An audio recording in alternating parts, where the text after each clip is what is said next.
বাপ, চিনা দরকার ছিল যাকে, চিনলেন না তাকে। হায় যুবক, বন্ধুকে চিনলা না,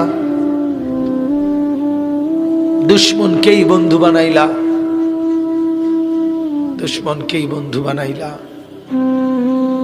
আপন বন্ধু যিনি তাকে চিনলা না, দুশ্মনকেই গ্রহণ করলা। চেহারায়, সুরতে, চলনে বলনে, আচারে উচ্চারণে বেঈমান যেভাবে সাজায় দেয়, তুমি তাকেই গ্রহণ করলা।